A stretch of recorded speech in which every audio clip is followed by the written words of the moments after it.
सलबा किराम, आज का हमारा सबक वो है तरकीब के कवायद। तरकीब के सारे कवायद को बयान नहीं हो सकेंगे, लेकिन आज मैं आपको तरकीब के 3 कायदे बयान करूंगा। आज हमारा तरकीब के एतबार से, तरकीबी कवायद के एतबार से पहला लेक्चर है। तो आज तरकीब के 3 कायदे आपके सामने इंशाअल्लाह बयान किए जाएंगे। अगर आपको समझ ना आए तो आप कमेंट्स करके, मैसेज करके आप पूछ भी सकते हैं। ये बात याद रखिए कि एराब लफ्जन हो, तकदीरन हो या महल्लन हो, ये सिर्फ इस्म, फेल या जुमले का होता है। एराब लफ्जन का मतलब वो एराब जो पढ़ने में आता है। तकदीरन एराब का मतलब वो एराब जो पढ़ने में नहीं आता। महल्लन एराब महल्ली का मतलब वो एराब जिस एराब का आप एतबार करते हैं।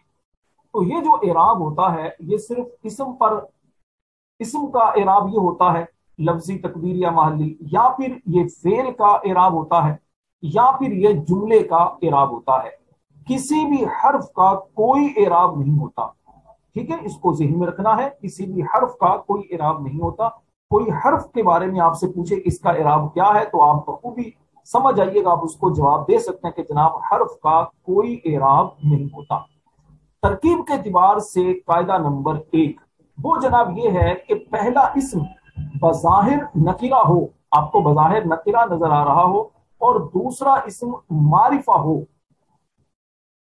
तो ऐसी सूरत में पहले इस्म को मुदाफ बनाएंगे और दूसरे को आप मुदाफ इलैह बनाएंगे। मिसाल से समझिए, जैसे वस्सलातु अला सय्यिदिल अंबिया, और दरूद हो अंबिया के सरदार पर। इस मिसाल में आप गौर कीजिए, सय्यिद ये है जनाब नकीरा, आपको नकीरा नजर आ रहा है, और दूसरा इसम अल अंबिया ये है मारिफा। तो ऐसी सूरत में आप नकीरा को बनाएंगे मुदाफ और मारिफा को बनाएंगे मुदाफ इलैह। दूसरा यही कायदा, दूसरा इसी से मिलता जुलता कायदा ये कि या फिर पहला इसम बज़ाहिर नकीरा हो और दूसरा ज़मीर मुत्तसिल हो।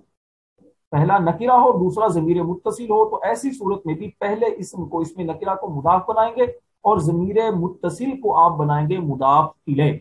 जैसे नअमाई, अब इस मिसाल में आप गौर कीजिए, नअमाई ये नकीरा है और ही ज़मीर ये है मुत्तसिल, ये ज़मीर मजरूर मुत्तसिल है। याद रखिए, इसम के साथ जो ज़मीर आती है तो वो ज़मीर मजरूर मुत्तसिल कहलाती है, और मुदाफ इलैह तरकीब के अंदर मुदाफ इलैह बनती है। तो आप कहेंगे नामाई मुदाफ, ही ज़मीर मुदाफ इलैह। नामाई इसके अंदर जर आने की वजह अला हरफे जर है।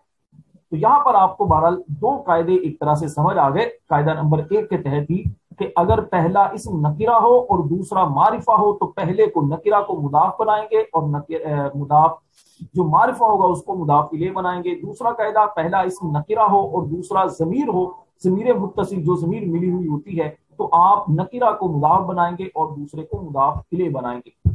एक अहम बात इसी से मिलती जुलती वो ये है मुदाफ और मुदाफ इलैह के बारे में कि मुदाफ की सिफत मुदाफ इलैह के बाद आती है, मुदाफ इलैह के बाद आती है, मुदाफ के साथ नहीं आती। जैसे वाला आलिही मुजतबा, तो अब आलिही ये है नकीरा है और जमीर मुत्तसिल है, तो ये तो मुदाफ मुदाफ इलैह बन गया ना। आली मुदाफ और इसकी जो सिफत है अल मुजतबा आई। अब जहन में बात की हो सकता है सवाल आ जाए कि जनाब हमने तो ये पढ़ा है कि मौसूफ सिफत दोनों का एराब एक जैसा होता है, दोनों मारिफा होते हैं, दोनों नकीरा होते हैं, या दोनों वाहिद होते हैं। तो यहाँ अल मुजतबा ये तो मारिफा है, अलिफ लाम इस पर है, और आली जो कि इसका मौसूफ है उस पर हमें नजर नहीं आ रहा। यानी इसका जो मुदाफ है आली, इस पर तो अलिफ लाम नजर नहीं आ रहा। तो जनाब अली आप इसको ज़हन में रखिए कि आली नकीरा है, लेकिन जब ये मारिफा की तरफ, नकीरा मारिफा की तरफ मुदाफ हो तो वो नकीरा मारिफा बन जाता है। तो इस तौर पर आली ये भी मारिफा हो गया और अल मुश्तबा ये भी मारिफा है। अच्छा जनाब, कायदा नंबर 2,